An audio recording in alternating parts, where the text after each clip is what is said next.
everyone, and welcome to another edition of Aggie Sports Report. I'm your host, Misha Caldwell. It was a big day for A&T basketball as they faced MEAC rivals North Carolina Central. The stands were filled with fans, students, and alumni from both schools. Before we get on the court, let's take a look at this historical rivalry. Trevonna Williams has more. The Aggie-Eagle rivalry can date back for decades, and the Aggie-Eagle Classic basketball game is the perfect time to witness it. The rivalry can bring families together, even if they're cheering for different teams. Well, my brother, he came here, and I transferred for Kunweah University, so happened to be each other's rivalry schools. And I'm a criminal justice major, so, Central is very big on law school. The atmosphere during these games are none you can imagine, with every seat filled and every rivalry town waving in the air. Even with the scoring droughts, the Aggie and Eagle fans stayed in the game. From the fouling, to the free throws, to the chants from the fans back and forth, it kept the game entertaining, even though the Aggies were trailing not too far behind. I originally came here in 2007, so I've always came, in and out of school. It's always been a really, really big event. As you can see now, this is one of the only, not the only time, but this is one of the few times that the stadium or the Corbett Sports Center actually gets packed out. The Aggie-Eagle rivalry is far from over. Alumni from the class of '81 still come back to witness and see what they used to call home. This rivalry probably will never die, and I'm pretty sure some hope it never does. I'm looking forward, just going to the school, and I got friends to go to A&T and keep this rivalry between us, over the years, even when we, graduate and go on with our lives. But I keep on having this in my heart for the rest of my life. For the Aggie Sports Report, I'm Trevonna Williams.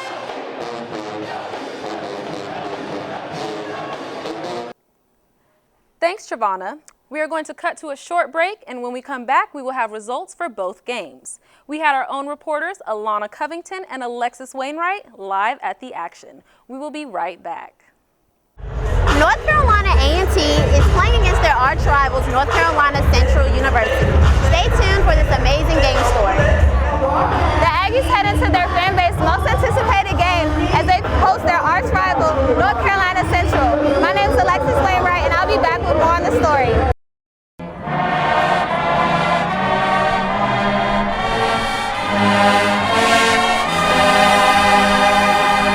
This is an A&T Historical Minute, and I am William Robson. The Corbett Sports Center opened December 3rd, 1978. It is named after Ellis F. Corbett, a 1931 graduate of A&T. Officially known as Mr. A&T, his official title was Sports Information Director. He performed many other roles on campus, including dorm counselor, and he was a member of the board in control of intercollegiate athletics. The three-story complex includes office space, classrooms, and 2 racquetball courts, in addition to an Olympic-sized swimming pool. Corbett also houses many of the human performance and leisure study courses at A&T. The Corbett Sports Center is the current home of the North Carolina A&T men and women's basketball teams and the swimming team. This has been a Historical Minute, and I am William Robson.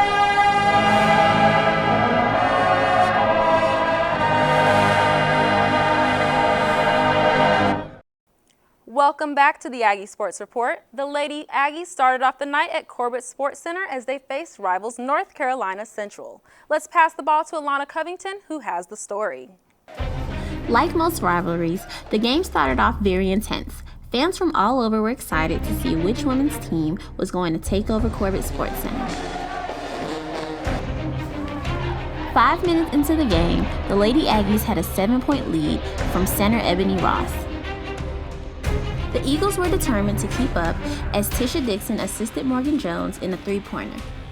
A&T eventually built an 11-point lead over the Eagles, but Raquel Davis wasn't having it. She led the Eagles with 5 points with 5 minutes left in the first half.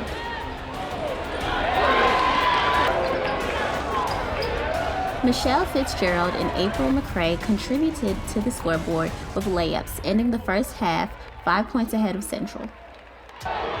As the Aggies and Eagles entered the second half, Kyra Connerly scored a 2-pointer for the Eagles, showing the Lady Aggies they were ready for the second half. Dana Brown assisted Adriana Nazario in a 3-pointer, giving the Lady Aggies a 7-point lead. A&T's guard trio, Dana Brown, Debbie Smith, and Adriana Nazario, performed exceedingly well, scoring the most points throughout the game. Morgan Jones led the Eagles with 13 points, while Raquel Davis recorded a double-double with 10 points and 11 rebounds. But luck wasn't on their side as the Aggies knocked their hope off the court. With 9 minutes remaining, the Lady Aggies took on its biggest lead, beating the Eagles 58-33. Lady Aggies have done it again. They are at their 5-game winning streak. With help of Adriana Nazario, the Aggies had a significant lead over the Eagles. They are now overall 13-10. Tune in next Saturday as they take on Florida A&M. I'm Alana Covington with the Aggie Sports Report. Thanks, Alana. Congrats on the big win. Now let's hear from head coach Terrell Robinson about his thoughts on the game. The weekend for us, it's our last weekend home, being away from road game, and we have yet to win 2 road games in a row. So that's a challenge for us. We want to keep our winning streak going, and I think we will. I think we'll be ready. FAMU and then obviously Bethune is right there tied with us in 3rd place. If we can come out on top this weekend, we have a chance of staying in 3rd, but could possibly finish in 2nd if Savannah State were to lose a game this weekend. Because that's right now who we're 1 game out of being tied with. Our biggest competition is everybody, because everyone, we get everybody's best game, especially with us being the preseason pick this year. We have the talent, and if we work hard, we'll reach our goal. The men's basketball team have been on a losing streak and have not had good fortune. But with the support and hype, the Aggies gained momentum as they faced arch rival North Carolina Central. Alexis Wainwright has the story. This past Saturday, the North Carolina A&T men's basketball team was in position to make a run at upsetting the #1 team in the MEAC, no other than North Carolina Central University. The Aggies overcame a 20-10 deficit in the first half to tie the game at 24 on a dunk by forward Bruce Beckford. Beckford added 10 points, but the Eagles quickly responded with the Anthony McDonald 3, leaving the Aggies with a chance to be down by 2. But guard Austin Williams missed 2 free throw attempts at the last seconds to leave North Carolina Central with a 30-26 lead at the half. With such a close game, and this being the Aggies fan base's most anticipated regular season game, fans were excited to see what would happen next. In the second half, the Eagles had a 10-2 run to take a 40-28 lead over the Aggies with 15 minutes left to play. But junior guard Ahmed Abdullah made 5 of 10 field goal attempts for 12 points to lead the Aggies. Abdullah nailed a 3-pointer to close the gap, 46-38. But the Eagles responded to lead 54-40 with 2 minutes remaining. Williams' free throws cut the Eagles' lead, but guard Namard Hillard led the Eagles with 14 points, 2 steals, and 4 assists to close the game. The Eagles won their 28th straight game over MEAC competition as they beat the Aggies 58-44. Coming into today's game, the Aggie men's basketball team has lost to North Carolina Central 7 out of the last 8 matchups, and today was no different. For Aggie Sports Report, I'm Alexis Wainwright. Thanks, Alexis. Here's head coach Cy Alexander with his thoughts about the game. And now we're fighting an uphill battle the rest of the way. It's very, very similar to the North Carolina Central game. Played a really good half against Central, the first half, and down 30-26, scored the first 2 points, and the score was 30-28, and we ended up shooting 22% in the second half. So that's the frustrating part about what the season has been.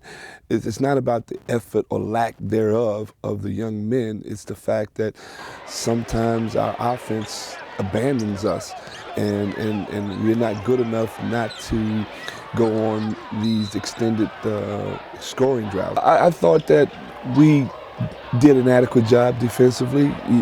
We held Central about 6 consecutive times where they didn't score, but we would come down and we didn't score.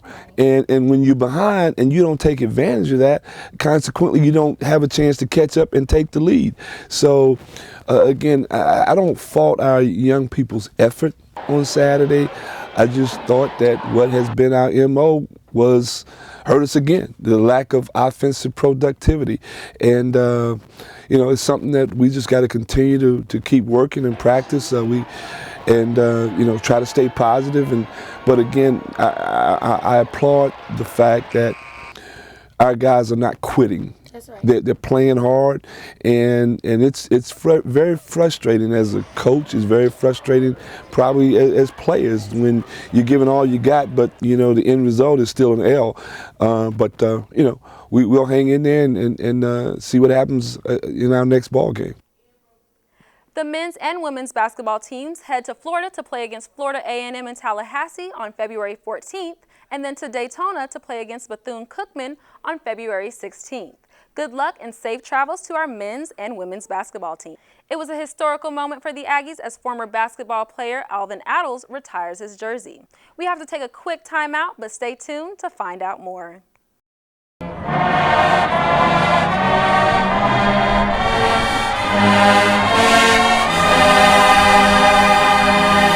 This is an A&T Historical Minute, and I'm Alex Ravel.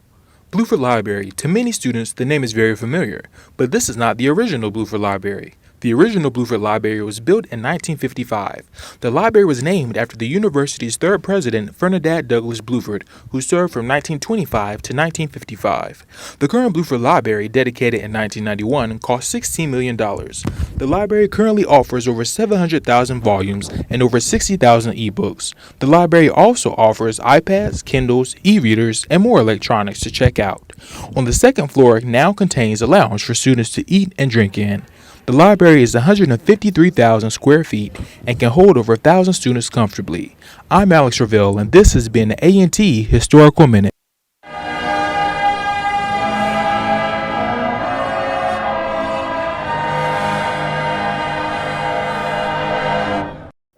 Hey, and welcome back. Aggies honored greatness as Alvin Attles became the first North Carolina A&T men's basketball player in school history to have his number permanently retired. Let's go back to Alana Covington where she has more on this A&T legend. The legendary Alvin Attles became the first North Carolina A&T men's basketball player in school history to have his jersey number retired on February 7, 2015 in Corbett Sports Center. With his wife Wilhelmina by his side, Attles spoke so graciously about his basketball career at North Carolina A&T, but he made sure to stress the importance of education. Work hard at what you do. Understand that there's old saying there's no free ride. What you have to do is you have to go out and understand that there are a number of people trying to do the things that help you develop into a better person. After making the decision to attend A&T to play basketball, Attles had it planned out that he would return to his hometown, Newark, New Jersey, to teach physical therapy, but there was something greater destined for him. That's right, Attles was drafted in 1960 to the Philadelphia Warriors, where he was the starting point guard alongside Wilt Chamberlain and played in 2 NBA Finals. On March 2, 1962, Attles was the team's second leading scorer with 17 points, the same night Wilt Chamberlain scored 100 points against the New York Knicks in this historic game. Attles was the second African-American coach to win an NBA title behind Bill Russell. After his playing career, leaving the team completely wasn't enough for Attles. He then decided to spend 13 seasons as the Warriors coach, general manager, vice president, and team ambassador, winning 557 games and leading the team to an NBA title in 1975. Attles is a legend, a scholar, and exemplifies the true definition of Aggie pride. I'm Alana Covington, signing out with the Aggie Sports Report. We here at Aggie Sports Report would like to thank and congratulate Mr. Alvin Attles for being a great representative of A&T. That's what Aggies do. Men's and women's tennis suffered losses this past week. Freshman Brett Cabin was able to get his first career in singles, but it wasn't enough as the team fell 6-1 to Pfeiffer University. The North Carolina A&T women's tennis team fell 7-0 to Charlotte at the Halton Wagner Tennis Complex in a non-conference match. Here are the later dates. On February 14th, the Aggies will have a match against Elon starting at 10 a.m. February 18th, they will have a match against Campbell starting at 2 p.m. Lastly, come support Aggie tennis on February 20th as they will be playing against Maryland Eastern Shore at 1 p.m. Now on to the pool. The Lady Aggies will be heading to Athens, Georgia to compete in the CCSA Championship February 18th. Good luck and bring back the gold. Now let's head to the Diamond, where baseball and softball is swinging into gear. Here's the schedule. Baseball will be having a series against Navy February 13th through 15th. February 17th, they will be home against Radford. Softball will be hosting the Aggie Invitational February 13th to the 15th. Come out and support your Aggies. That's all we have for this episode of the Aggie Sports Report. Thanks for tuning in. See you next time.